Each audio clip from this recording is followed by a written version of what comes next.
ആരും ബഹളം വെക്കരുത്. ഇന്റർവ്യൂ കൃത്യം 10 മണിക്ക് തന്നെ ആരംഭിക്കും, അല്ല കൃത്യം 10 മണിക്ക് തന്നെ ആരംഭിക്കും. എല്ലാരും ഒന്ന് ക്യൂ പാലിക്കേ. എടാ ഉൽപ്പലാക്ഷ, ആരാണ് അവിടെ കിടന്ന് ബഹളം വെക്കരുത്? ഓരോരുത്തരായിട്ട് ചവിട്ടി അകത്തേക്ക് ഗെറ്റ് ഔട്ട് അടിക്കണോ?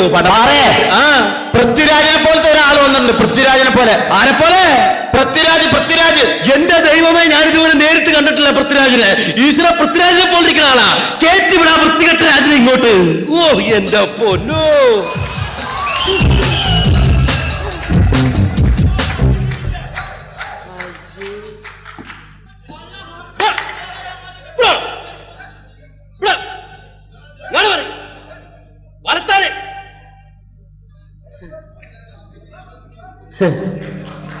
ഇതെങ്ങാനും കടിക്കുക.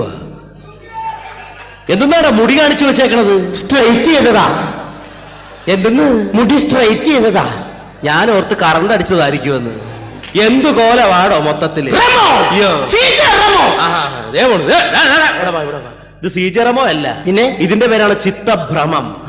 അതൊക്കെ പോട്ടെ, ഇവിടെ എന്തിനുള്ള ഇന്റർവ്യൂ ആണ് നടക്കണമെന്നുള്ള മനസ്സിലായ? 40 ലക്ഷം രൂപയുടെ ഫ്ലാറ്റ് കിട്ടുന്ന ഇന്റർവ്യൂ. അത് തന്നെ, മ്യൂസിക് റിയാലിറ്റി ഷോയിലേക്കുള്ള ഇന്റർവ്യൂ. ഈ ഇന്റർവ്യൂ പഠിച്ച് പാസ്സായാൽ നിനക്ക് മ്യൂസിക് റിയാലിറ്റി ഷോയിൽ പോയി പാട്ട് പാടാം. അവിടെ പാട്ട് പാടി നേടിയാൽ 40 ലക്ഷം രൂപയുടെ ഫ്ലാറ്റ് കിട്ടും. അറിയാലോ? അതറിയാം. എന്താണ് നിന്റെ പേര്? സാബു. സാ കഴിഞ്ഞിട്ടുള്ള ബൂ. അത് ശരി. വീട്ടിലെന്ത് വിളിക്കും? വീട്ടിൽ അങ്ങനെ അമ്പ വിളിക്കണേ. അതല്ല ഞാൻ ഉദ്ദേശിച്ചത്. വീട്ടിൽ എത്ര പേരുണ്ട്? വീട്ടിൽ ഒരൊറ്റ പേര് മാത്രമേ ഉള്ളൂ, സാബു. അയ്യോ എടാ, വീട്ടിൽ എത്ര മെമ്പർമാരുണ്ട്? മെമ്പർമാരായിട്ട് ആരുമില്ല, ഒക്കെ വോട്ടർമാരല്ലേ. അയ്യോ എടാ, വീട്ടിൽ എത്ര അംഗങ്ങളുണ്ട്? അങ്ങനെ പറ. ഒരാളേ ഉള്ളൂ. 1 ഡസൻ. അത് ശരി. അച്ഛൻ എന്താണ് ജോലി? അച്ഛന് റബ്ബർ വികസന കോർപ്പറേഷനിലാണ് ജോലി. റബ്ബർ വികസന കോർപ്പറേഷൻ? അതൊട്ട് കോർപ്പറേഷൻ അതറിയാൻ പാടില്ലേ? ഇല്ല. ഈ അമ്പലപ്പറമ്പിൽ പള്ളിപ്പറമ്പിലൊക്കെ പോയിട്ട് റബ്ബർ ഇങ്ങനെ വികസിപ്പിക്കും. എന്നിട്ട് നൂലിട്ട് കെട്ടും കൊടുക്കും, 2 രൂപ വാങ്ങും. വീണ്ടും വികസിപ്പിക്കും, നൂലിട്ട് കെട്ടും കൊടുക്കും, 2 രൂപ വാങ്ങും. ഇത് തന്നെ പരിപാടി. ബലൂൺ കച്ചവടം. അതിനാണ് റബ്ബർ വികസന കോർപ്പറേഷൻ. ഞാൻ സ്റ്റാൻഡേർഡ് ആയിട്ട് വന്നുകൊണ്ട് അങ്ങനെ പറഞ്ഞു. Excuse me. ഹലോ പാപ്പാട്ടി, വെക്കാമോൾ. നിന്നെ പറയല്ല വിളിക്കുന്നത്. ചവിട്ടിന്റെ എല്ലാം വിളിക്കും. വെക്കണമോൾ. ആരാടോ? അച്ഛനാണെന്നേ. അത് ശരി. റബ്ബർ വികസന കോർപ്പറേഷൻ. അപ്പൊ നിന്നോട് അമ്പലപ്പുമായി ബന്ധപ്പെട്ട ചോദ്യം ഞാൻ ചോദിക്കാം. നമ്മൾ ഈ സാധാരണ ഉത്സവപ്പറമ്പിൽ കാണപ്പെടുന്ന ഒരു കാഴ്ചയാണ് ആന. ഏത് ഉത്സവപ്പറമ്പിൽ ചെന്നാലും ആനയെ കാണാം. ഈ ഉത്സവപ്പറമ്പിൽ നിൽക്കുന്ന ആനയുടെ കണ്ണിൽ നിന്നും എന്തുകൊണ്ടാണ് കണ്ണുനീരിങ്ങനെ ഒഴുകുന്നത്? അതറിയാൻ പാടില്ലേ? ഇല്ല. എന്റെ പൊന്നു സാറേ, അമ്പലപ്പറമ്പിലും പള്ളിപ്പറമ്പിലും ഒക്കെ എന്തോരെ കിളികിളി പോലത്തെ സുന്ദരിമാരായ പെൺപിള്ളേരെ വന്ന് നിക്കണേ. അതിന്റെ ഇടയിൽ ആന മാത്രം കറുത്തുരുണ്ട് കരിക്കട്ട പോലത്തെ ഒരു സാധനം. അതോർത്ത് മനപ്രയാസം കൊണ്ട് കരയണതാ. എന്റെ പൊന്നോ. അപ്പൊ ആനയുമായി ബന്ധപ്പെട്ട വേറൊരു ചോദ്യം. നമ്മൾ ഈ സാധാരണ ആനയ്ക്കൊക്കെ ഹിന്ദു പേരുകളാണല്ലോ കൂടുതലായിട്ട് ഇടാറ്. മംഗലാംകുന്ന് ഗണപതി, പാമ്പാടി രാജശേഖരൻ, ഗുരുവായൂർ കേശവൻ, ഇങ്ങനെയുള്ള ഹിന്ദു പേരുകളാണ് ഇടാറ്. എന്തുകൊണ്ടാണ് ആനയ്ക്കൊരു ക്രിസ്ത്യൻ പേര് ഇതുവരെ ആരും ഇടാത്തത്? വേണമെങ്കിൽ ഇടാം. എങ്ങനെ? ഗുരുവായൂർ മത്തായി, ഗുരുവായൂർ വർഗീസ് എന്നൊക്കെ വേണമെങ്കിൽ ആനയ്ക്ക് ഇടാം. പക്ഷെ ഏത് പാത്രത്തിൽ കൊണ്ട് ഇതിനെ മാമോദിസ മുക്കും? പാത്രം വേണ്ടേ? അങ്ങനെ. ഈ സംഗീതവുമായി എന്താണ് ബന്ധം? ഒരു ബന്ധമില്ല. അവരുടെ അനിയത്തി രഞ്ജിനിയായിട്ട് ചെറിയൊരു ബന്ധമുണ്ട്. അയ്യോ, ഞാൻ ഉദ്ദേശിച്ച ഖത്തറിലെ സംഗീതമല്ല. പിന്നെ സംഗീതം, പാട്ട്, മ്യൂസിക്. പാട്ട് എന്റെ ദൈവമേ, ഞാൻ ഒടുക്കത്തെ പാട്ടുകാരനല്ലേ. ഏത് ടൈപ്പിലുള്ള പാട്ടുകളാണ്? പോപ്പാണോ, റോക്കാണോ, മലയാളമാണോ, തമിഴാണോ? ഇതൊന്നുമല്ല. ഞാൻ സ്വന്തമായിട്ട് എഴുതി സ്വന്തമായിട്ട് പാടുന്ന പാട്ടുകളാണ് പാടാം. സ്വന്തമായിട്ട് എഴുതി സ്വന്തമായി പാടുന്ന പാട്ടുകൾ. ഇവിടെ ഏത് പാട്ടാണ് പാടാൻ പോകുന്നത്? എന്റെ വീട്ടാണെങ്കിൽ അയൽക്കൂട്ടോ കുടുംബശ്രീയൊക്കെ നടക്കണേ. അയൽക്കൂട്ടം. അപ്പൊ അവരെ കണ്ടുകൊണ്ടിരുന്ന പാട്ട് പാടാം. അയൽക്കൂട്ടത്തെ കണ്ടുകൊണ്ട് എഴുതിയ പാട്ട്. ഓക്കെ, പിടിച്ചോ.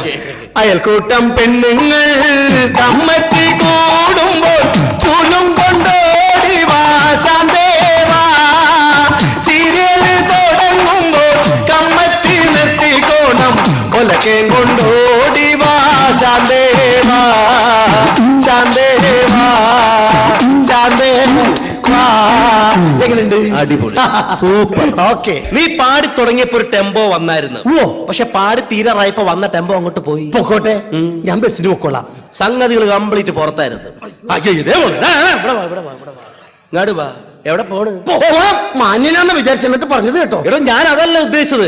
ഈ സംഗീതത്തിന്റെ മദനി, ആ മദനിയില്ലേ, ആ മദനി വന്നില്ല. മദനി വരൂല്ല. പുള്ളീനെ പരിപാടിക്ക് വിളിച്ചിട്ടില്ലല്ലോ. നിന്നോട് കുറച്ച് ജനറൽ നോളജ് ചോദ്യങ്ങളൊക്കെ എന്നോട് ചോദിക്കാം. നമുക്ക് ആ ലോഡ്ജ് താമസിക്കാനുള്ള കപ്പാസിറ്റി ഒന്നും ഇല്ലാട്ടാ. യാത് ലോഡ്ജ്? General lodge.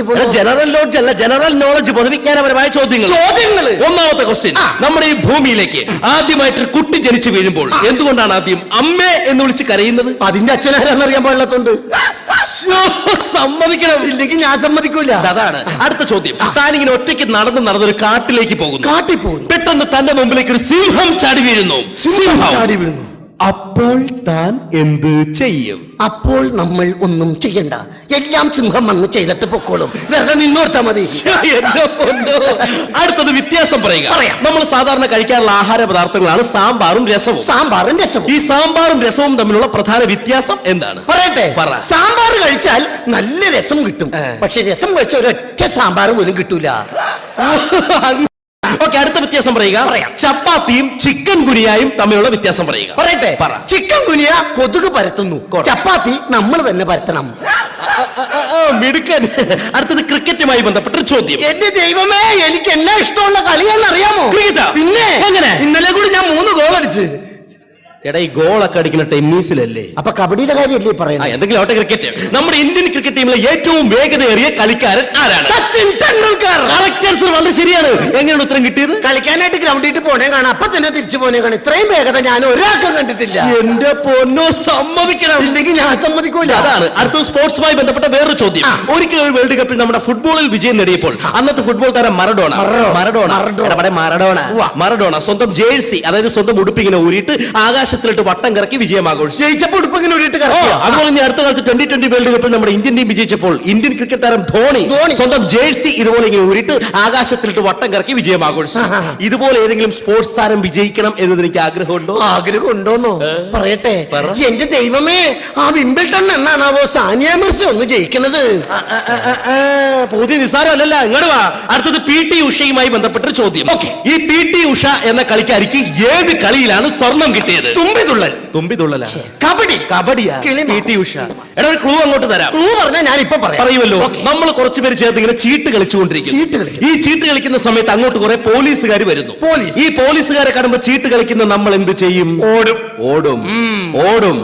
ഓട്ടം. അപ്പൊ ഏത് കളിയിലാണ് PT ഉഷയ്ക്ക് സ്വർണം കിട്ടിയത്? ചീട്ടുകളി. അറിയാം, അതുകൊണ്ടാണ് ഇതാണ് പറയണത്. മനസ്സിൽ ഭയഭക്തി ബഹുമാന ചിന്ത ഉണ്ടെങ്കിൽ ഇങ്ങനെയുള്ള കാര്യങ്ങൾ പറയാൻ പറ്റത്തുള്ളൂ. എന്റെ പൊന്ന് സാറ്, നല്ല ഭയഭക്തി ബഹുമാന ചിന്ത. ഞാൻ ഇങ്ങോട്ട് പോകുന്നപ്പോ ശബരിമല ശാസ്താവിനെ പ്രാർത്ഥിച്ചിട്ട് എടാ, ഇതുപോലെ പ്രാർത്ഥിച്ചാ പോരാ, സന്നിധാനത്തിനെ പോലെ അസലായിട്ട് ശരണം വിളിക്കാൻ പഠിക്കണം. ഞാൻ വിളിക്കാം. ശരണം വിളിച്ചാൽ മാത്രമേ ഇതുപോലെ ശാസ്താവ് കേൾക്കുള്ളൂ. ഞാൻ വിളിക്കാം. ഏടാ, കേരളക്കരയിൽ ശരണം വിളിക്കുന്ന ഉസ്താദാണ് ഞാൻ. അതിന് ഉസ്താദാണ് ഞാൻ. ഓക്കെ, ഞാൻ ശരണം വിളിക്കും, ഏറ്റു വിളിച്ചോളൂ. ഓക്കെ. സ്വാമിയേ അയ്യപ്പോ സ്വാമിയേ കെട്ടും കെട്ടി ശബരിമലയ്ക്ക് ആരെ കാണാൻ? സ്വാമിയെ കണ്ടാൽ മോക്ഷം കിട്ടിയാൽ പോക്കും നിർത്തും. എന്തെന്ന്? പോക്കും നിർത്തുന്നു. എന്തിന്? അല്ല, സ്വാമി ഒരു ഉപകാരം ചെയ്ത പിന്നെ ബുദ്ധിമുട്ടിക്കാൻ പാടില്ല. ഇതാണ് പറയണത്. നീ ഇവിടെയെങ്കിലും ജനിക്കേണ്ടവനല്ല, പിന്നെ ജനിക്കേണ്ടവനേ അല്ല. ഇത് പറയുമ്പോ എന്താ സാറിന് ഒരു വിഷമം? മനസ്സിലായി? എടോ, എങ്ങനെ വിഷമിക്കാണ്ടിരിക്കും? എന്റെ കല്യാണം കഴിഞ്ഞിട്ട് 5 കൊല്ലമായി.